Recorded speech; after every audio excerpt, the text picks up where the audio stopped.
अच्छा, BMS की थोड़ी सी मैं बात कर लूँ।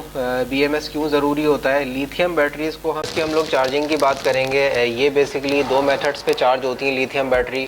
पहले ये कांस्टेंट करंट वोल्टेज यहाँ पे शो कर रहा है 12.48। तो जैसे ही मैं इन दोनों प्रोब्स को आपस में मिलाऊंगा यानी कि शॉर्ट करूँगा, जो है वो मैं इस पर लोड देता हूँ। तो ये आप देख सकते हैं 17 एम्पेयर ले रहा है लोड, बट इसे कनेक्ट करता हूँ तो आपने देखा कि थोड़ी देर के लिए एम्पेयर। हेलो एंड अस्सलाम वालेकुम, हाउ टू बाय आवाज़ में आप सबको वेलकम। दोस्तों, आज की इस वीडियो में हम लोग देखेंगे कि एक 12 वोल्ट के लिथियम आयन बैटरी पैक को हम कैसे बना सकते हैं, इसका क्या कंप्लीट प्रोसीजर है। कंप्लीट डिटेल आपको इंशाल्लाह इस वीडियो में मिलेगी। इसके तमाम कंपोनेंट्स के बारे में हम लोग बात करेंगे, सोल्डरिंग के बारे में बात करेंगे, इस BMS के बारे में हम लोग बात करेंगे और इस BMS को हम टेस्ट करेंगे कि इसमें जो सेफ्टी फीचर्स हैं वो आया काम कर रहे हैं कि नहीं प्रॉपर्ली। इसके ओवरलोड को हम टेस्ट करेंगे, इसकी शॉर्ट सर्किट प्रोटेक्शन को, इसकी ओवर चार्जिंग डिस्कनेक्ट को हम लोग टेस्ट करेंगे। तो काइंडली आप वीडियो को लास्ट तक देखिएगा, इंशाल्लाह बहुत इन्फॉर्मेटिव होगी। और ये बिल्कुल बेसिक नॉलेज है, इसमें हम कवर करेंगे। अगर ये चीज़ अगर आज हम सीख लेते हैं तो एक बड़े बैटरी पैक को बनाने में भी हमें काफ़ी मदद मिलेगी। तो चलें दोस्तों, वीडियो को स्टार्ट करते हैं और देखते हैं कि ये 3S 12 volt lithium ion battery pack हमने कैसे बनाया। अच्छा, यहाँ पे हमें सबसे पहले 3 सेल्स की ज़रूरत है। ये 18650 लिथियम आयन सेल्स हैं। इनको अभी हम डिटेल में डिस्कस करते हैं। इसके अलावा इन 18650 के होल्डर्स हमें चाहिए। ये 3 का जो है वो एक होल्डर है 3 सेल का, और इसका हमें पेयर चाहिए। इसके अलावा एक हमें BMS चाहिए। ये 3S 10 एम्पेयर का BMS है। इसके बारे में भी हम डिटेल में डिस्कस करते हैं। तो अब इसकी असम्बली शुरू करते हैं, देखते हैं हमें इसको कैसे बनाना है। सबसे पहले इस सेल के बारे में बात कर लेते हैं। यहाँ पे मैं जो है वो सैमसंग का INR 18650-29E सेल जो है वो यूज़ कर रहा हूँ। कोशिश करें कि जो है वो ब्रांडेड सेल यूज़ करें।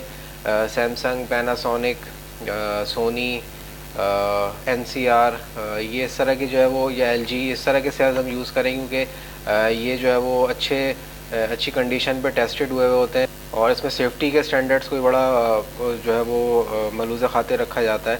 तो यहाँ पे मैं सैमसंग के सेल यूज़ कर रहा हूँ। इनकी जो कैपेसिटी है 2.5 एम्पेयर का तकरीबन ये एक सेल है। ये जो है वो 2.6 एम्पेयर का सेल है और ये जो है वो 2.6 एम्पेयर का सेल है। ये इनकी इंटरनल रेजिस्टेंस है 38, 39 और 38। कोशिश ये करनी है कि इक्वल जो है वो कैपेसिटी आसपास कैपेसिटी और आसपास इंटरनल रेजिस्टेंस के हमें जो है वो सेल्स लेने। अब यहाँ पे सवाल ये होता है कि ये इंटरनल रेजिस्टेंस हमें कैसे फाइंड आउट करनी है और ये कैपेसिटी कैसे फाइंड आउट करनी है। तो इसकी एक मैं ऑलरेडी डिटेल्ड वीडियो बना चुका हूँ। ये मैं आपको आई बटन में भी शो कर देता हूँ और नीचे डिस्क्रिप्शन में इसका लिंक दे देता हूँ। तो वो आप वीडियो देखेंगे तो आपको सारी इसकी डिटेल पता चल जाएगी। अब ये जो सेल्स होते हैं इसमें 2 टर्मिनल्स होते हैं, एक पॉजिटिव एक नेगेटिव। ये जो टर्मिनल होता है एक यहाँ पे रिंग बनाया हुआ होता है और अंदर जो है वो इस तरीके से ये कुछ तरह का शेप होता है। ये पॉजिटिव टर्मिनल होता है इसका, और ये जो बिल्कुल फ्लैट साइड होती है ये इसका नेगेटिव टर्मिनल होता है।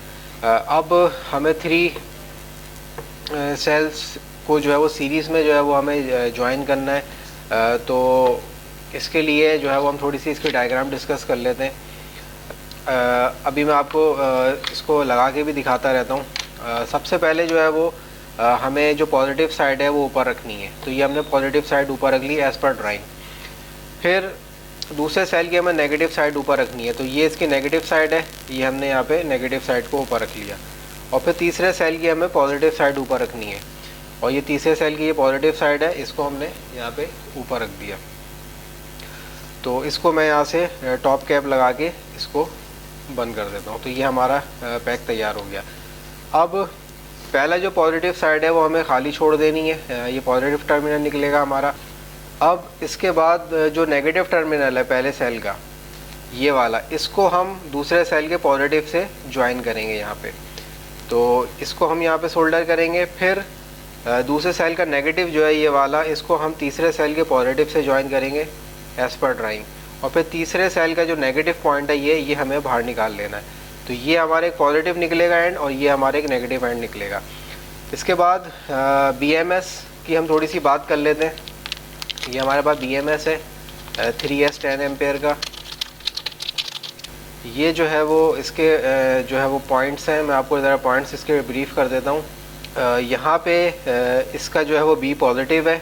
B पॉजिटिव जो है वो जो इसका सेल का पॉजिटिव होगा वो यहाँ पे हम इसको सोल्डर करेंगे, और इसका जो B नेगेटिव है ये इसका B नेगेटिव है। B नेगेटिव हमारा ये सेल के नेगेटिव से जो है वो सोल्डर होगा।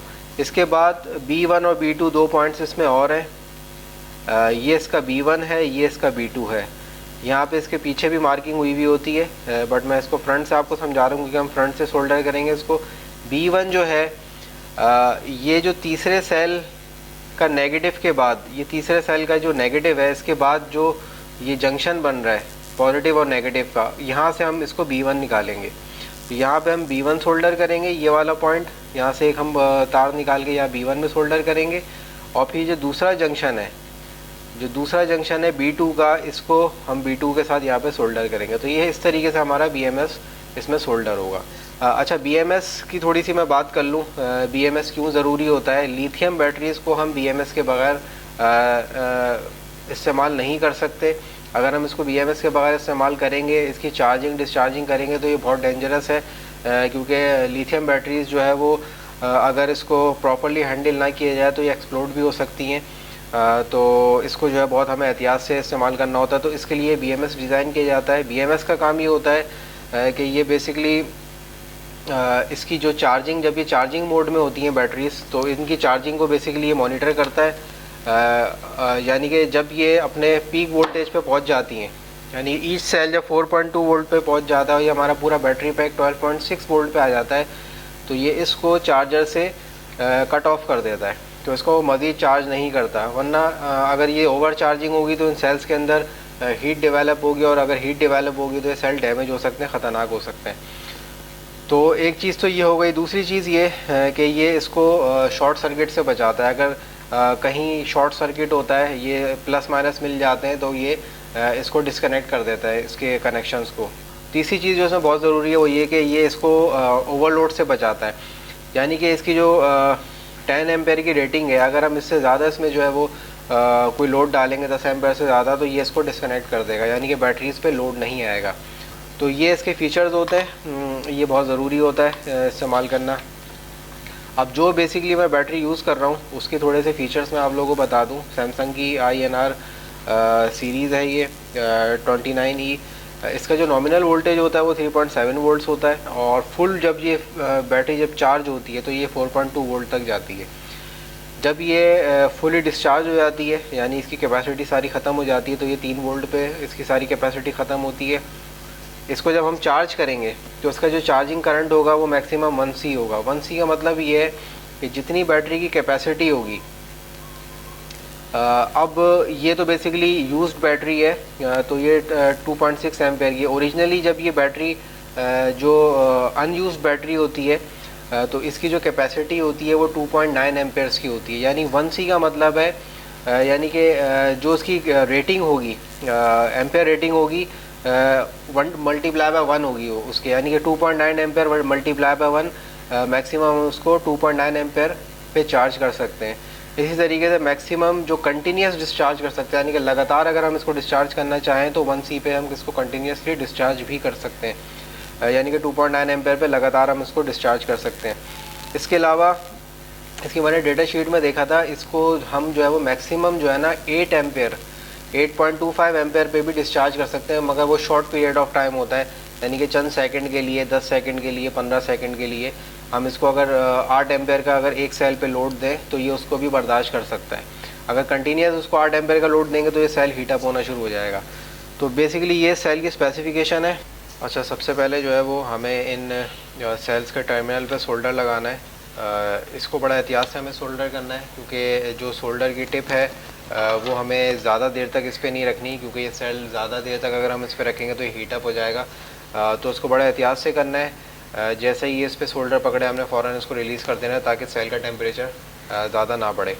तो मैं अपने सोल्डरिंग स्टेशन को ऑन कर लेता हूँ और इसका टेम्परेचर जो है वो मैं 500 पे सेट कर लूँगा। चलें जी, अब इसकी सोल्डरिंग स्टार्ट करते हैं। मैंने सोल्डरिंग स्टेशन को 500 पे सेट किया हुआ है डिग्री सेंटीग्रेड पे। अगर ये सोल्डरिंग स्टेशन आप लोगों के पास नहीं है तो 60 वाट की जो सोल्डरिंग आयरन होती है उसका भी इस्तेमाल कर सकते हैं। अब इसमें जो मेरा फार्मूला है जो मुझे सूट करता है वो मैं आप लोगों को बता देता हूँ कि मैं इस टिप को जो है वो 7 सेकंड्स तक जो है वो इसके ऊपर रखता हूँ। 7 सेकंड तक मैं इसके ऊपर रखता हूँ तो ये शोल्डर पकड़ लेता है। अब शुरू के 3 सेकंड जो है वो मैं इसको ऐसे ही रखता हूँ, फिर 3 सेकंड के बाद मैं इस पर ये शोल्डर वायर लगाता हूँ और 7 सेकंड तक जो है मैं काउंटिंग करता हूँ तो ये शोल्डर इसको पकड़ लेता है। तो इस तरीके से अब हम जो है वो तमाम टर्मिनल्स पे जो है वो शोल्डर लगाएंगे। तो मैं यहाँ पे काउंटिंग भी स्टार्ट करता हूँ। 1 2 3 4 5 6 7। तो ये इसने यहाँ पे शोल्डर पकड़ लिया है। इसी तरीके से मैं यहाँ पे करूँगा 1 2 3 4 5 6 7। यहाँ पे भी आप देख सकते हैं इसने कितनी अच्छे तरीके से जो है वो शोल्डर पकड़ लिया है।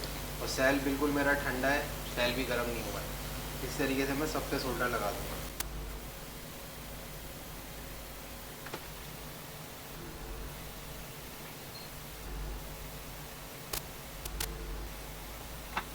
तो आप देख सकते हैं कितने अच्छे तरीके से जो है वो शोल्डर से पकड़ लिया है, बहुत स्ट्रॉन्ग शोल्डर से पकड़ा है। और सेल को मैं जो है वो देख रहा हूँ बिल्कुल भी गर्म नहीं हुआ है ये। अब हमें एज़ पर ड्राइंग जो है वो वायरिंग करनी है। ये हमारे पास ड्राइंग है इसकी, इसके मुताबिक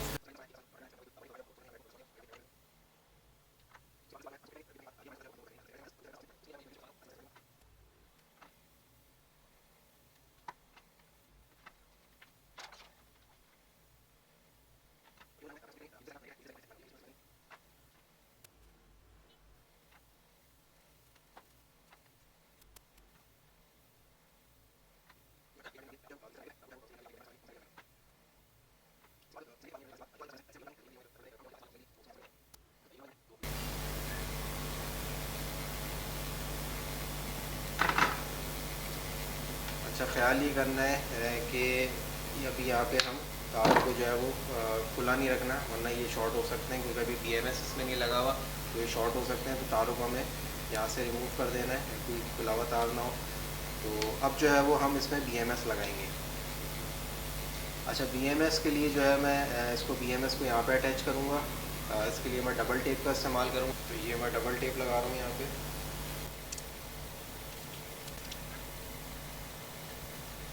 तो डबल टेप की मदद से BMS हमने लगा दी है। अब जो है वो इसकी हम वायरिंग कर देते हैं। अच्छा, यहाँ पे मैंने तकरीबन सोल्डरिंग कर दी है सारी। थोड़ा सा मैं अब इसको डिस्क्राइब कर देता हूँ। ये जो बैटरी का पॉजिटिव टर्मिनल था, यहाँ पे मैंने इसको BMS के B पॉजिटिव से जो है वो कनेक्ट कर दिया है। ये BMS का B पॉजिटिव है। इसी तरीके से जो ये बैटरी का नेगेटिव टर्मिनल था, इसको यहाँ से ला के ये BMS का B नेगेटिव है। ये आप देख सकते हैं, ये BMS का B नेगेटिव है, यहाँ कनेक्ट कर दिया। उसके बाद ये जो B1 का हमने पॉइंट निकाला था, ये जो है वो हमने यहाँ पे B1 पे आके कनेक्ट कर दिया BMS के। इसी तरह ये जो B2 का हमने पॉइंट निकाला था, ये हमने यहाँ पे BMS के B2 से कनेक्ट कर दिया यहाँ पे। इसके बाद ये जो है वो इसकी आउटपुट्स हैं, यहीं से ये चार्जिंग होगी और यहीं से ये जो है वो डिस्चार्जिंग होगी बैटरीज़ की। तो ये P पॉजिटिव जो है वो बैटरी का पॉजिटिव यहाँ से कनेक्ट होगा, इसको मैंने लाल वायर कनेक्ट कर दिया है। और P नेगेटिव में ये बैटरी का नेगेटिव जो है वो कनेक्ट होगा, तो ये मैंने ब्लैक वायर कनेक्ट कर दिया। तो ये तकरीबन कंप्लीट हो गई है सारी वायरिंग इसकी। चले दोस्तों, अब इसका आउटपुट वोल्टेज देख लेते हैं हमें कितना मिल रहा है। तो यहाँ से मैं इसका आउटपुट वोल्टेज चेक कर लेता हूँ।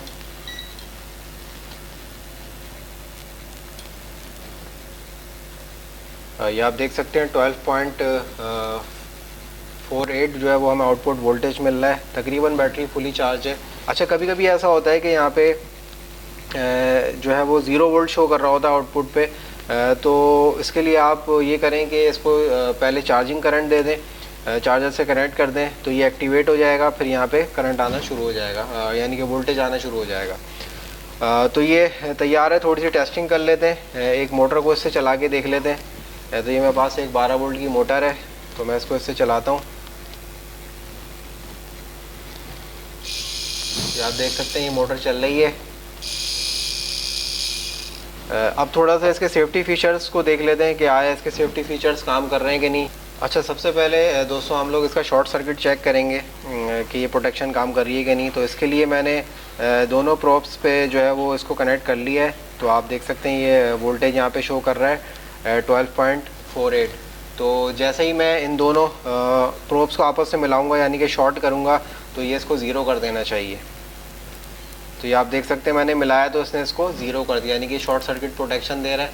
तो अब मैं इसको रिमूव करता हूँ, ये दोबारा वोल्टेज आ जाता है और मैं दोबारा इसको शॉर्ट करता हूँ। ये आप देख सकते हैं ये मैं दोबारा इसको शॉर्ट करता हूँ तो ये वोल्टेज ज़ीरो कर देता है। तो ये शॉर्ट सर्किट प्रोटेक्शन इसकी काम कर रही है। चलिए दोस्तों, अब इसकी जो है वो हम ओवरलोड प्रोटेक्शन चेक करेंगे कि ये 10 एम्पेयर पे बेसिकली डिज़ाइन है ये वाला BMS। क्या ये 10 एम्पेयर से ऊपर इसको डिस्कनेक्ट कर रहा है कि 10 एम्पेयर से कितने ऊपर इसको डिस्कनेक्ट कर रहा है ये। तो उसके लिए यहाँ पे मैं एक नाइक्रोम वायर का यूज़ कर रहा हूँ। ये बेसिकली रेजिस्टेंस वायर भी कहलाता है। ये इससे हम जो है मुख्तलिफ लोड देंगे, देखेंगे कितने एम्पेयर पे ये इसको डिस्कनेक्ट कर रहा है। तो एक नेगेटिव से इसका मैंने एक सिरा कनेक्ट कर दिया और उसका जो दूसरा सिरा है यहाँ पे मैं इसका पॉजिटिव कनेक्ट करूँगा तो देखते हैं हमें क्या रिज़ल्ट मिलता है। तो यहाँ पे मैंने एम्पेयर मीटर भी ऑन कर लिया है। तो यहाँ से हम इसको कनेक्ट करेंगे। तो थोड़ा सा इसको केयरफुली हमें यूज़ करना है क्योंकि नाइक्रोम वायर जो है वो बहुत ज़्यादा हीट होता है, तो ये जो है वो किसी चीज़ को जो है वो जला ना दे। तो मैं इसको केयरफुली ज़रा पकड़ के अब जो है वो मैं इस पर लोड देता हूँ।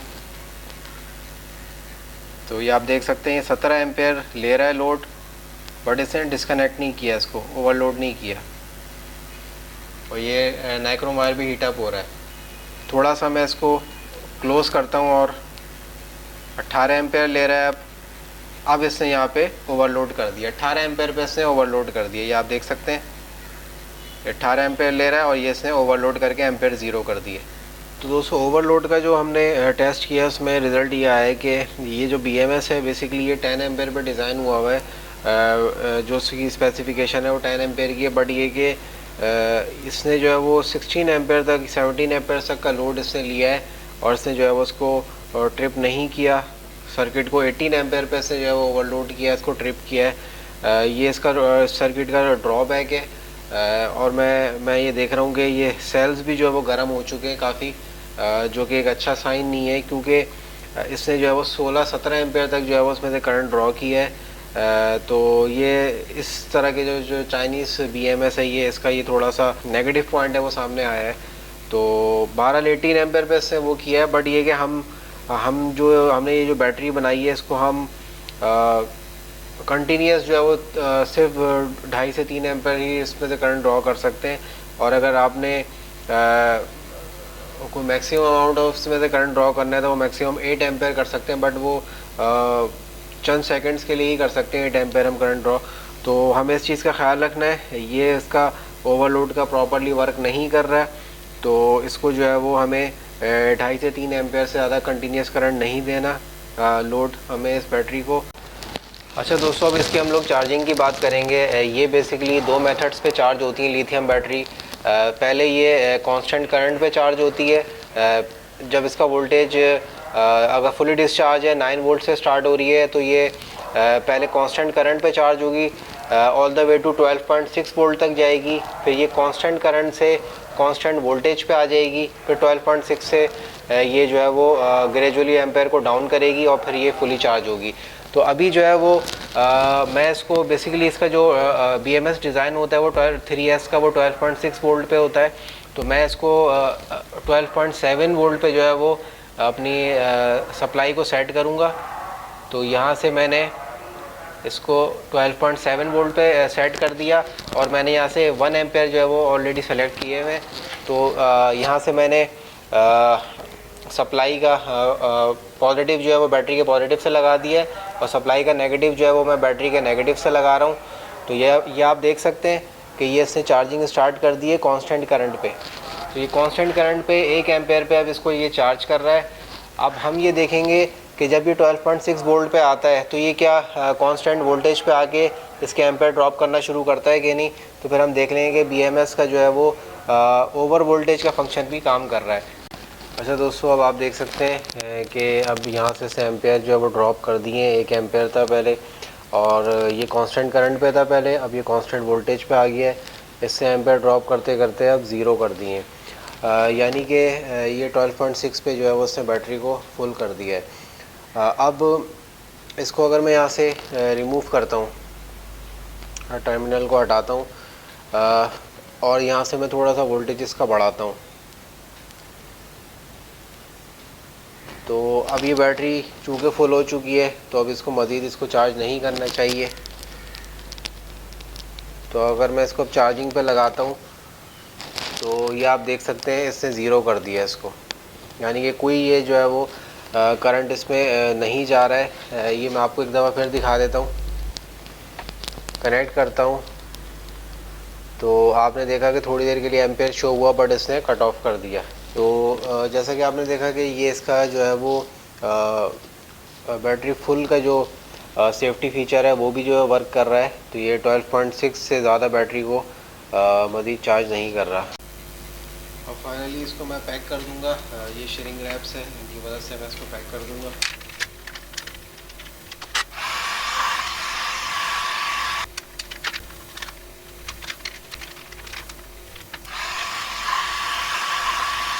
तो दोस्तों फाइनली कुछ इस तरीके से हमारी ये बैटरी तैयार हो गई है। इस पर हम मार्किंग कर देंगे 12.6 वोल्ट और ये 2.5 एम्पेयर की है, 2.5 एम्पेयर। तो ये था दोस्तों 12 volt 3S lithium ion battery बनाने का तरीका। इसमें हमने कंप्लीट डिटेल में बात की, BMS के बारे में भी हमने बात की, BMS को कैसे टेस्ट किया जाता है। आखिर में जो है मैं इसकी कॉस्ट के बारे में बात कर लेता हूँ। ये बेसिकली जो सेल है वो मुझे 160 रुपीज़ का एक सेल पड़ा है, तो 3 सेल हमने यूज़ किए हैं। तो ये तकरीबन 480 रुपीज़ के हमें 3 सेल पड़े। इसके अलावा जो उसमें हमने 18650 के होल्डर यूज़ किए हैं वो तकरीबन 25 से 30 रुपए का उसका पेयर मिल जाता है। इसके अलावा जो BMS यूज़ किया है 10 एम्पेयर का 3S 10 एम्पेयर का जो BMS यूज़ किया है वो जो है तकरीबन 150 रुपीज़ तक का मिल जाता है। तो ये अराउंड जो है वो 550 से 600 रुपये के दरमियान जो है वो हमारा ये बैटरी पैक तैयार हो गया है। अब मैं 600 पे इसको जो है राउंड ऑफ करूँगा।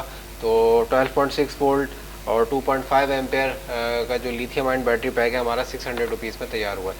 तो आई होप आप लोगों को वीडियो पसंद आई होगी। वीडियो पसंद आई तो काइंडली इसको लाइक कर दें। नेक्स्ट वीडियो में इंशाल्लाह फिर हाजिर हूँगा, तब तक के लिए इजाज़त दीजिए। अल्लाह हाफ़िज़।